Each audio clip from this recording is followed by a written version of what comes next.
Hi everyone, hope all of you are keeping well and safe during these very challenging times. My name is Tahazia and I work as a full-time lecturer with Phoenix Financial Training in Dubai, United Arab Emirates. I train across performance management, strategic business leader and advanced performance management exams on the ACCA qualification. And I've been tasked now by the ACCA to help you overcome the challenges with the performance management exam. Some of you might not even believe this, but a few minutes before I started recording this video, I got a call from a potential student who wants to come and attend our revision classes, and he's told me he's failed performance management 6 times. What was even more surprising and upsetting is that he's on his professional level. He's passed most of his professional level papers, but he's still left to get done with this very challenging exam on the ACCA, which is the performance management exam. Now you see, some numbers on the screen. That's not my telephone number. That's the performance management pass rate over the last 5 sittings. That's the global pass rates.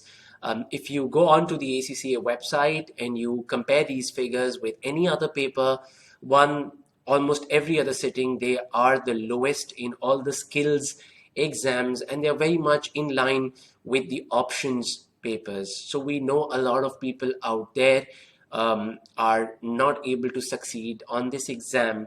And I hope with the help of this video, I will reach out to the masses and you will be praying in whatever sitting you're planning to write this exam. You will be praying for me that if there was something in this video which helped you to pass these exams, I just hope I'm able to help you in that way. All right, so we're going to start off with this presentation here in which I'm going to highlight some of the technical areas, some of the technical challenges on across the different syllables of performance management and how you can work across them. Most of you in your study text, whichever part of the world you've been studying, most of the tuition providers, they start with some basic explanation on costing techniques. Now, you normally start with absorption costing and ABC costing, and then you move on to more advanced levels like throughput accounting and target costing and environmental management accounting. But I'm not doing this presentation that way. So the major beneficiaries, the primary focus of this video are students who have been trying their luck with performance management. They've spent a hell lot of amount in paying for their exam fees and their tuition fees, and they're still not able to succeed these exams. You could still be writing this paper for the first time and still benefit out of it though, but that's the primary audience here are people who are resitting the performance management exam. So what I've done here is the topic you see at the top is the easiest topic, the simplest topic. Now, by a question, it could be the challenging one, though. You know how performance management is. Your examiner can make a challenging question even out of life cycle costing.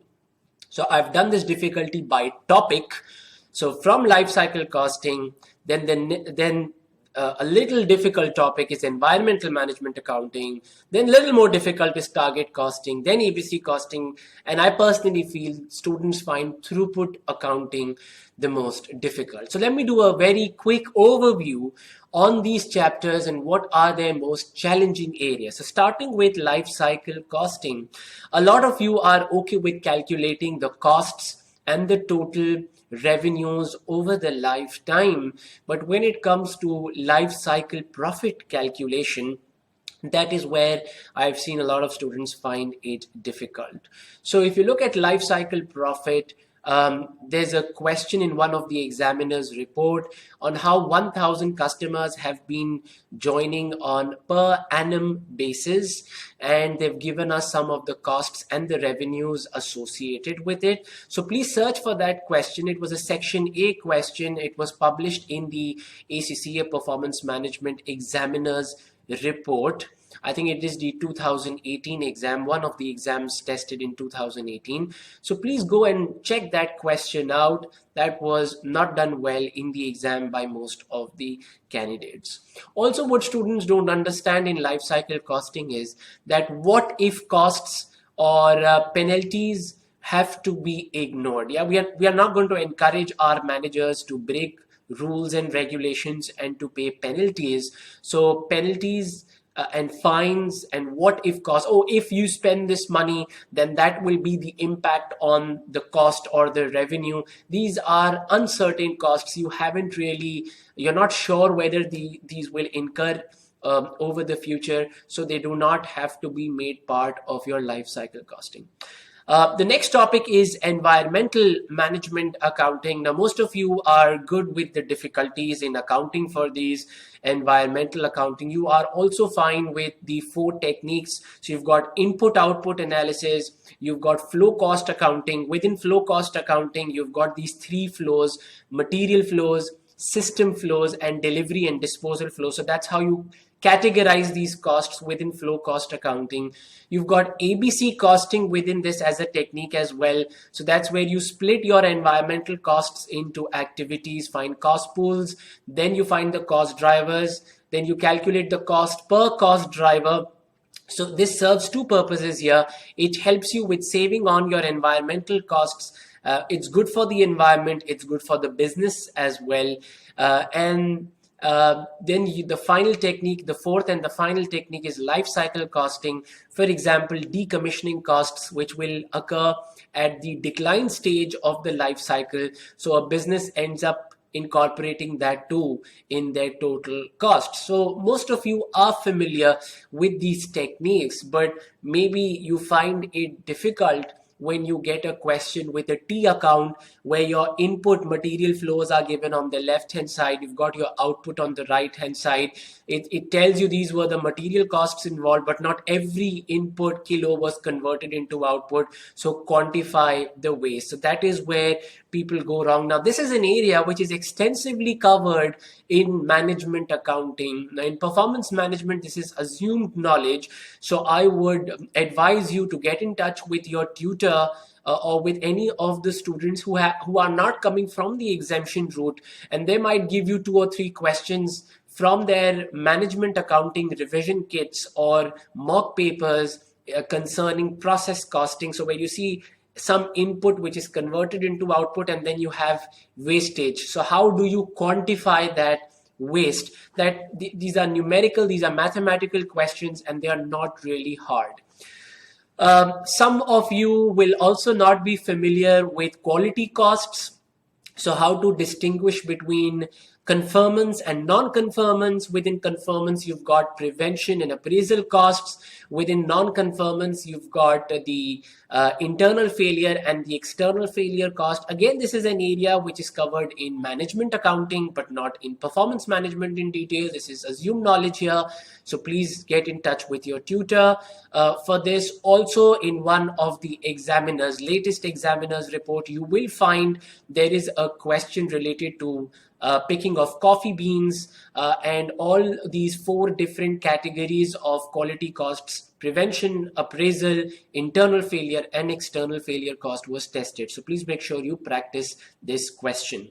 Moving on to target costing. Now, target costing in general is an easy area. It's inverted of your P&L. So you don't start with it's inverted of your traditional way of pricing.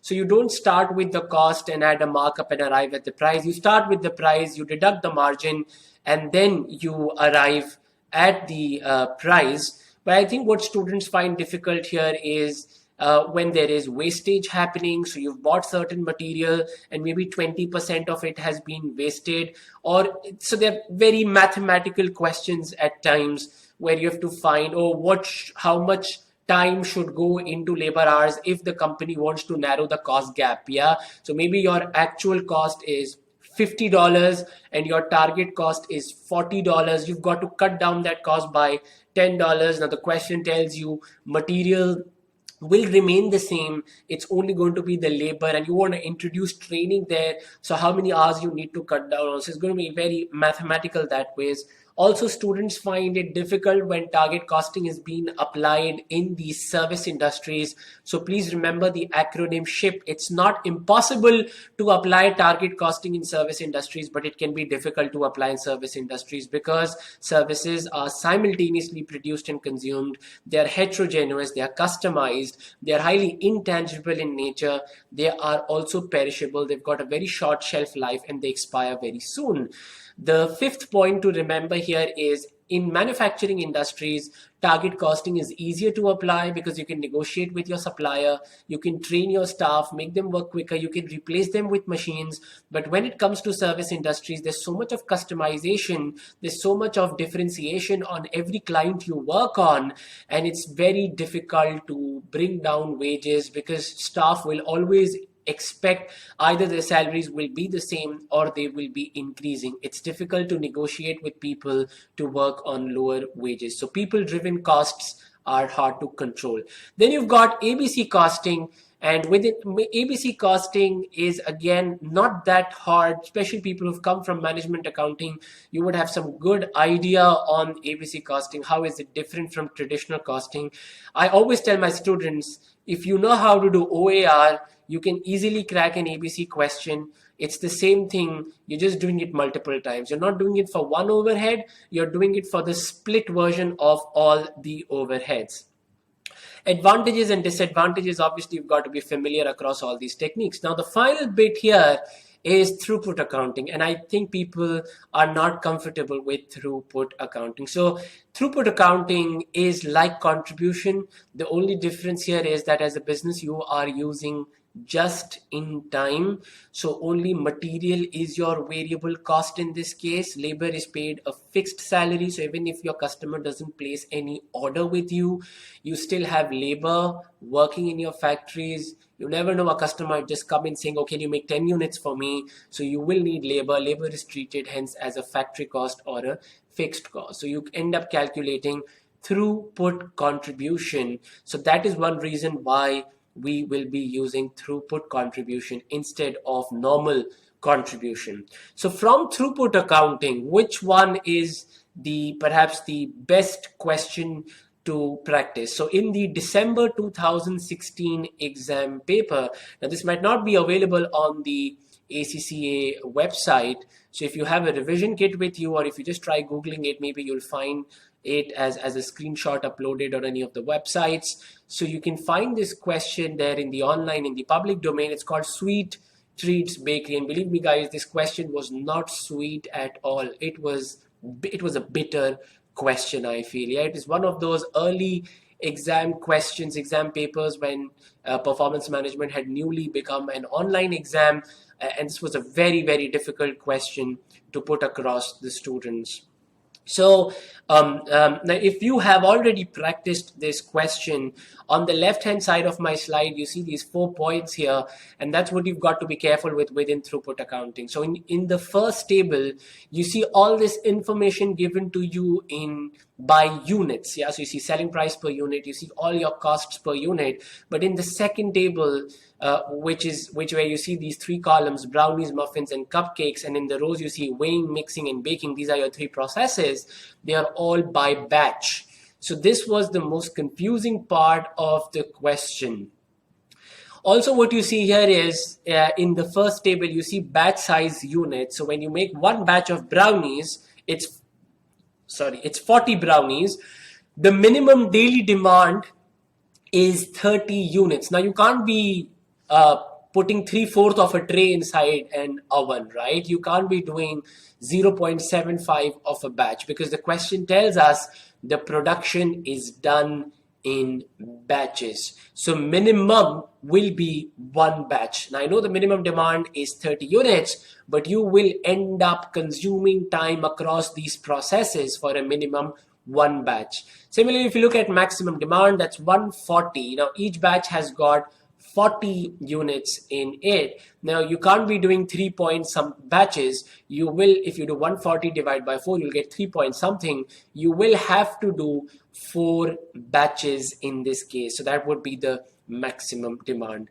Now, what is exactly a bottleneck? Even after studying across, so many sessions, people find the process of identifying the bottleneck difficult. Remember, it's the slowest process. It is that process which is stopping you to produce sufficient quantity, sufficient output, and meet 100% of the demand. So whichever process is slowing you down, that is your bottleneck.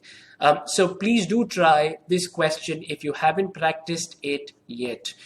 Moving on to the next syllabus area, which is the lengthiest by far in terms of content coverage, and that is the decision-making technique. So the easiest chapter here is pricing, and the most challenging bit there is the profit maximizing or the optimal price. So please remember, for that, you do marginal revenue equals to marginal cost. So your marginal revenue is A minus 2BQ, and your marginal cost is your variable cost. So there's a very good question in one of the latest exams. It's published. It's called Parapain. I think it's called TRCO. It's about the Parapain drug, and it's been combined with learning curve area as well. So that's a very nice practice question. Please do try that question out. It's called TRCO, capital TR and Co. The next bit is risk and uncertainty. Now, within risk and uncertainty, you've got a lot of topics. You've got expected value, sensitivity analysis, research techniques, scenario planning, simulation, payoff tables, and decision trees. Now, any of these techniques can be tested in your section A or section B. But when it comes to section C, if I look at all the past paper questions and your examiner's report, it has mostly been the payoff tables. So again, please get in touch with your tutor and please ask them for extra practice questions for payoff tables. There is a question which is again not available on the ACCA website. It's called Shifters Haulage, SHIFTERS, Shifters Haulage, HAULAGE. It's an old 2008 exam question, but it's good for practice. That's perhaps the only one question you may have from the ACCA past papers on payoff tables. So that will be a good question to practice. Then you've got linear programming. Now, linear programming is a good area. It's frequently tested area as well. So this is where you've got multiple constraints. Now, with the online exam format, now you're not expected to be drawing these graphs, but I always draw graphs with my students, especially during the tuition phase, because if you can learn how to draw graphs, you can learn how to then start interpreting them. Please learn how to understand each and every constraint line on the graph. How is the ISO line drawn? How is it interpreted?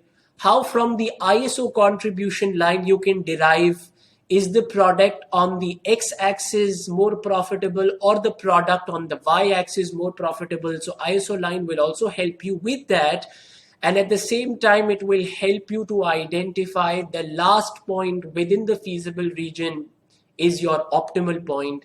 So if you have not studied these parts or you find them difficult, again, please focus on these parts. They are really important.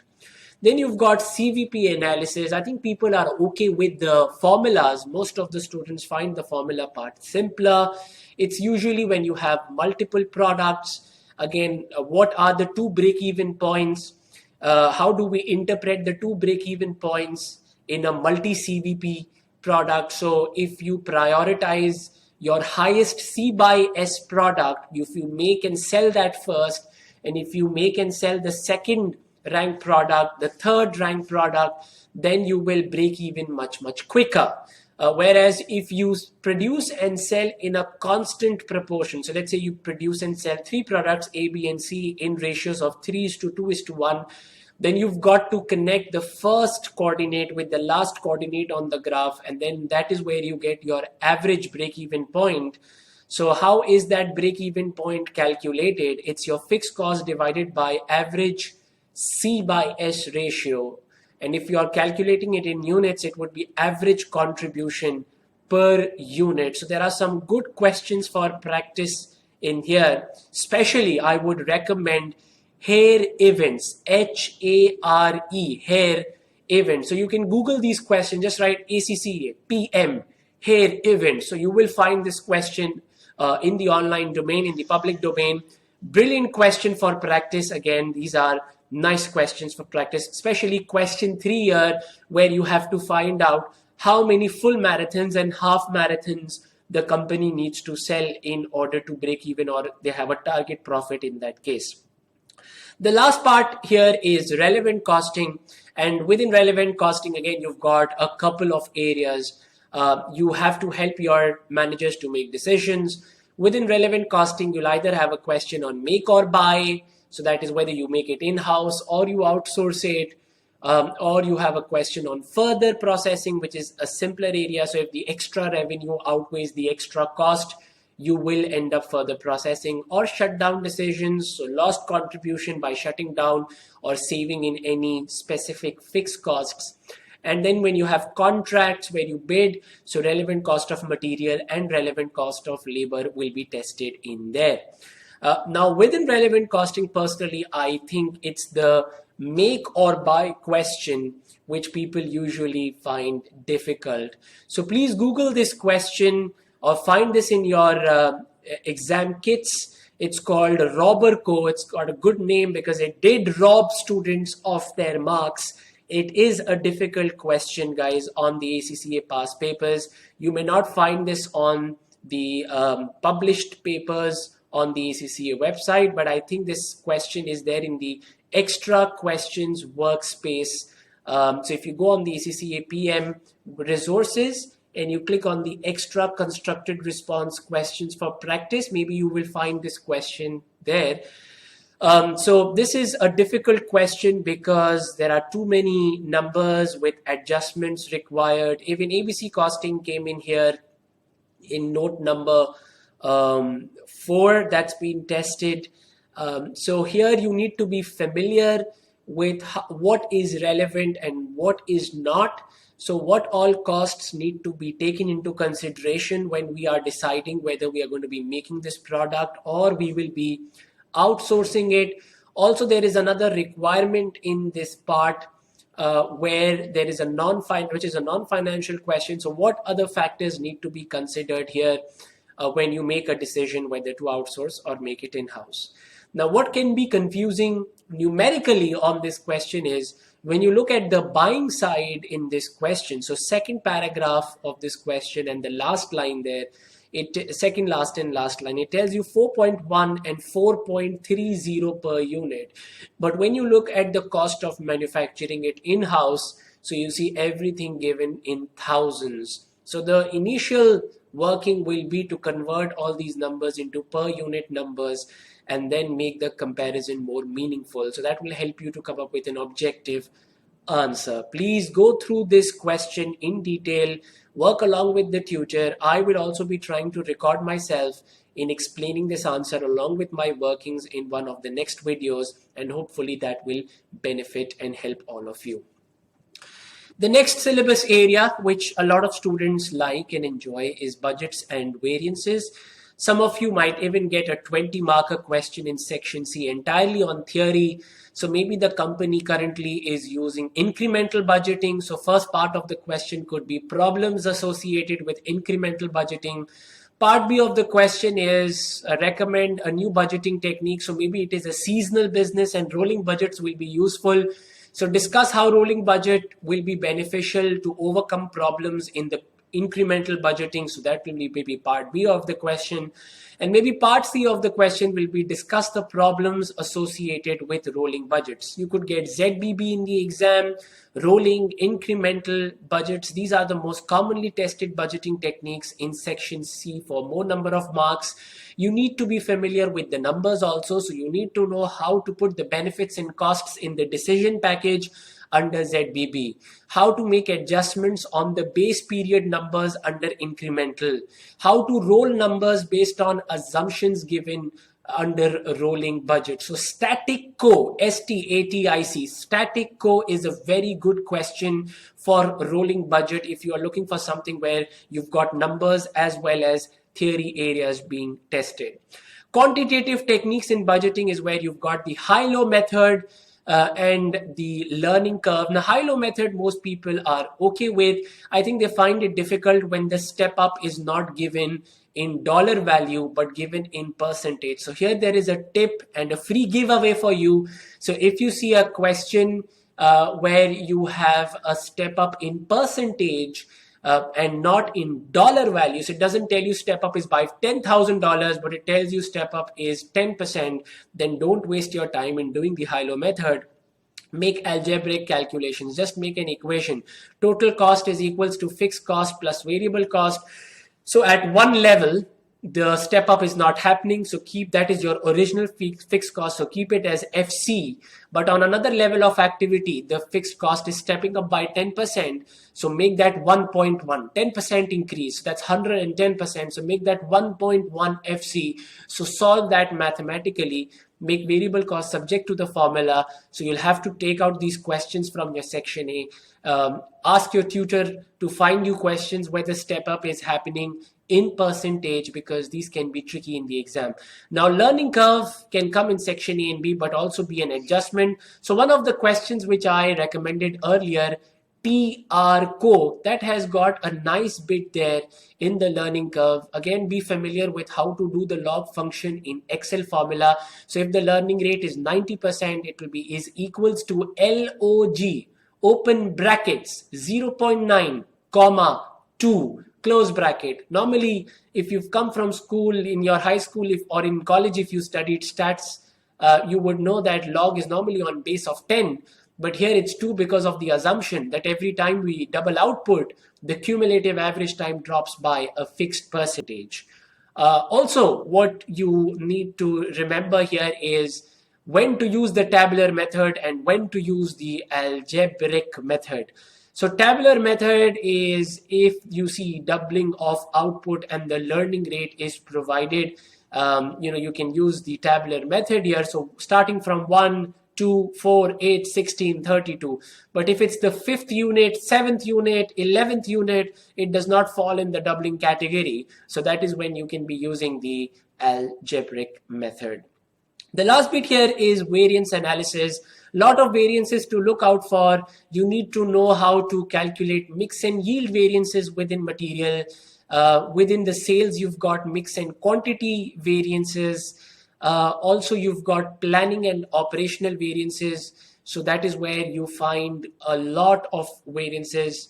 You've got to do a lot of calculations, and maybe you'll also get some of you, because there's a randomizer in the exam, so some of you will get a question not only where you're required or expected to do the calculations, but also explain those calculations and assess the performance of, let's say, the production manager if the question is about labor or material. But if it is about sales, most likely it will be the sales manager. So these 3 variances are important. 2 of them are costs, material and labor, and then the sales variances. Within that, you've got sales price and sales volume variance, but sales volume variance can also be split into planning and operational, or market size and market share variances. So please make sure that you've thoroughly gone through these questions, and you will find there are a lot of questions in the latest exam papers where your examiner has published these variance questions. So for example, GloveCo is a very good question if you want to practice labor variances in detail. So from the variance analysis here, I've picked up another question which is called CAPACO. This targets in the material variances. Most of you are okay with the material variances, but maybe you will see in one of the next few videos on how I have certain tricks to work around questions like these, which have got lots of numbers in them and they can sometimes be confusing. And also there'll be some useful tips on how to assess performances of managers based on these variances. The next syllabus area we have here is performance measurement and control.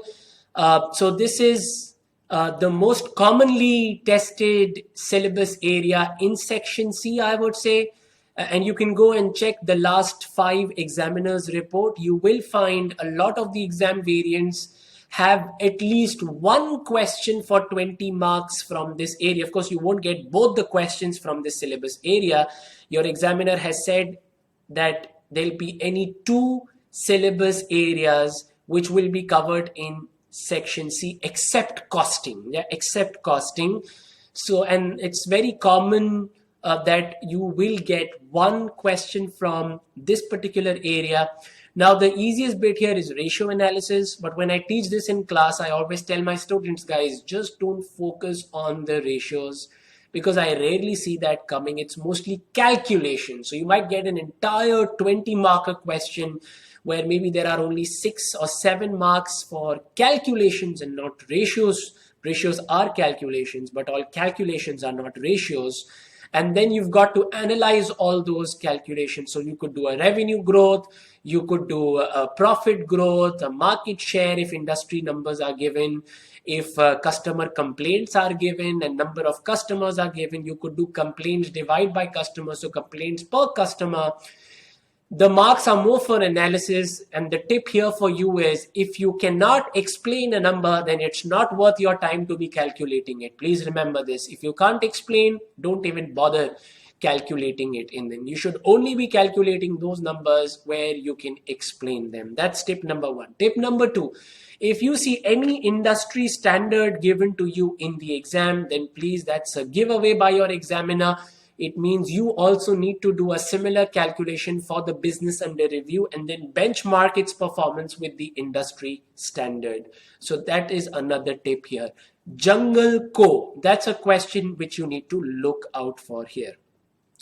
Then you've got non-financial performance indicators. So 2 models to look out for here is balanced scorecard and the Fitzgerald and Moon building block model. Students hate these models, use of these models. I teach advanced performance management and strategic business leader as well, and people find it hard even on the professional level to apply these models. So please make sure to invest enough time on these areas, because they will not only help you on performance management but also on the advanced level of these exams. Now for balanced scorecard, there's a nice question to practice. I think it's in one of the 2017 exam papers. You'll have to search for that. It's called the People's Bank. So that's where all the calculations have been done and you are only required to be analyzing that. And there's another question where you are required to suggest KPIs under the 4 perspectives of balanced scorecard, justify those measures and explain them. So jam air, it's a very old question. You'll not find that in the ACCA question bank on the ACCA paper. Maybe you'll find that in your exam kits. Your tutors will definitely know this question. It's called jam air. It's on an airline. So these 2 varieties are good for practice. For the Fitzgerald and Moon building block model, I would recommend there's only one good question to practice here. It's called OSCCO, One Stop Car Company. So please make sure that you get hold of your tutors and you ask them to explain you these questions, because they are very useful. They will be very helpful in your exam. Divisional performance, ROI versus RI. So you need to know how to calculate ROI, RI. What's the difference between these 2 methods? What are their advantages? What are their disadvantages? Why are we adding back certain expenses? Why are we deducting certain gains? What is the difference between controllable and uncontrollable expenses?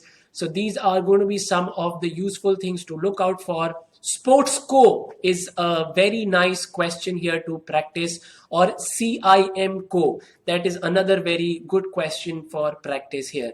The last bit, which you all love, sarcasm, that's transfer pricing, is something which a lot of people find it difficult. It is the difficult area, but interesting though, right? It's one of the most interesting chapters I find in teaching when it comes to performance management.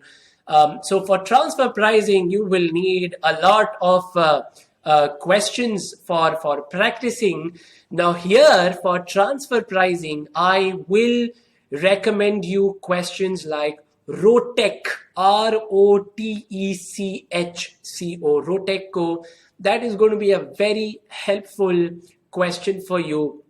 So that's one of the most challenging questions you have on transfer pricing. Make sure you are familiar with what is a fair transfer price, how to make a profit and loss account based on the current transfer pricing policy, and if the transfer pricing policy is changing now, and if you're coming with a fair transfer price, how can we come up with a win-win situation where both the transferring division and the one receiving the goods both are happy and the group profits are also maximized. So these are the most commonly tested questions on transfer pricing. You will find in your latest past papers a lot of the transfer pricing questions have been published, so please look out for them.